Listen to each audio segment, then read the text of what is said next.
I'm gonna popcorn Julia. I think you might want to have something to say. I don't know who wants to speak.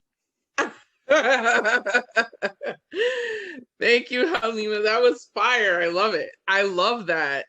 And I also want to thank the bravery of Asmara for standing to the police to their face and telling them they need to go. And like refusing to work and going on your own strike. We need to have strikes against the police and strikes against police terror. I feel like that should be a project that isn't just a slogan, and I'm going to talk about people who talked about slogans in a moment. But that's not just a slogan, but something that we should be a goal, that when the police attack us or murder us, we are prepared to not work as organized labor. With that, we're saying no, this is where, because it's good for us to go protest after work. I'm for those things, but we should be withholding our labor because that's what makes us powerful as workers. We should be organizing people who aren't working. And that's also part of SEIU Drop the Cops. Part of one of our demands, and folks can look up SEIU Drop the Cops for some of our demands. But our demands are that we want to organize workers.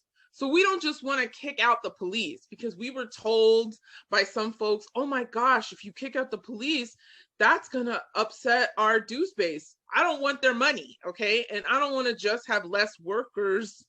I want us to disaffiliate the police, and I want us to organize more workers. More workers, so that more people are represented. To build our labor movement means we have to kick out the police. They have to go, because it's not okay for us to be like, we're for Black Lives Matter. You know, our president, Mary Kay Henry, saying she's for Black lives and things like that. But then we still have these people, they gotta go. We should not be representing them. That cop who murdered Rayshard Brooks needs to go. And so I wanted to talk a little bit also about us organizing in the time of a Democratic Party administration. So our unions, many of them gave millions and millions of dollars to the Biden campaign, okay? Now, what's gonna happen? What do we think is gonna happen? Both the Democrats and Republicans passed historic bailouts to the wealthiest corporations and people in the world. Who do they think is going to pay for those bailouts?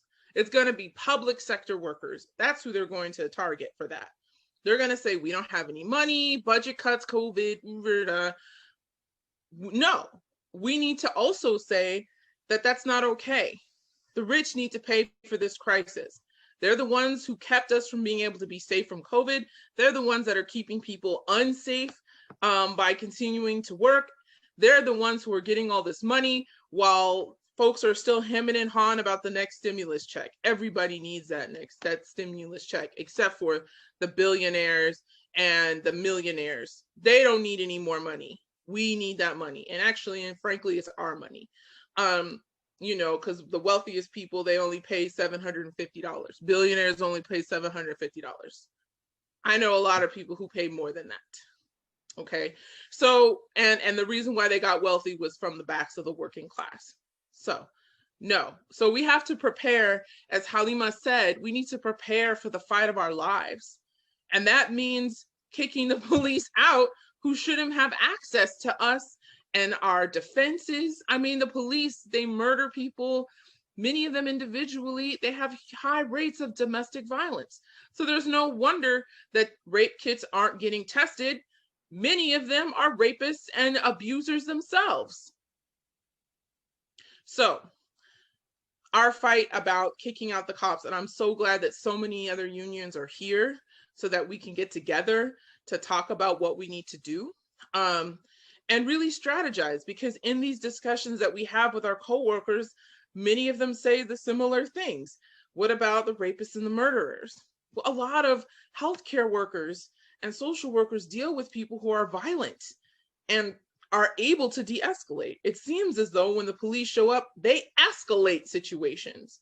A high percentage of people who are killed are people who have mental disabilities. So they're not really playing that role. And recently, what we heard from former President Barack Obama was that defund the police. We need to step back from that slogan. But to be head of the largest imperialist war machine in the history of the world means that actually, in fact, you are a police yourself. And so, of course, those are the things that he's saying. I think for us as regular working class people who are in the throes, many of us, myself included, I'm an essential worker, I'm still working, I'm still having to deal with the dangers of not having PPE, increased caseloads, decrease in shelter and homeless services as cases increase. That's what I'm seeing.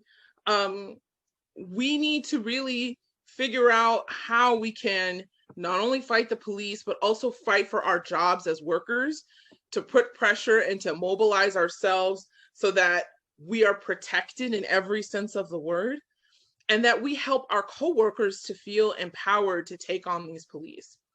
And not just here in the United States. These questions about are the police workers are happening around the world.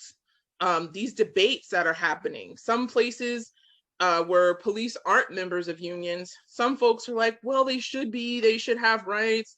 For what? We already have that experience here. The police defend the worst police, the most violent, sadistic ones, and the ones that aren't necessarily doing the dirt are protecting the ones that are. So in other countries, we should also be supporting those efforts for people to say, no, police aren't workers, or they're violence workers. Their job is to oppress, to evict. Sheriffs evict people. When we go on strike, the police beat us up. And as the pandemic continues, they're going to be doing more of that. So we need to also be supporting the efforts internationally. In India, as folks may know, there was a recent general strike. Hundreds of millions of workers went on strike. They did, and they're going to do it again pretty soon. And so we have to highlight internationally these workers' efforts. You think one cop marched on the picket line with them? Let me tell you, the answer is no. So they didn't do that. They don't do that. They don't do that in India. They don't do that in Argentina. They don't do that in Brazil. They don't do that in the Philippines. They don't do that in Nigeria. They don't do that in the United States. All over the world, the police's social position is to oppress us and to target the working class, to increase bigotry against trans people, non-binary queer people, people of color, women, immigrants, and the working class as a whole, and people with disabilities. So I just wanted to make sure to make some of those points also, so we also see ourselves as a global movement. But I'm also looking forward to talking about more of how we can work together here as people who, many workers, are members of our unions, and workers listen to us and talk with us, and how we can increase our fight in the labor movement, and really build a fight to literally be able to strike against police terror. When they target us, we withhold our work until they're gone and arrested.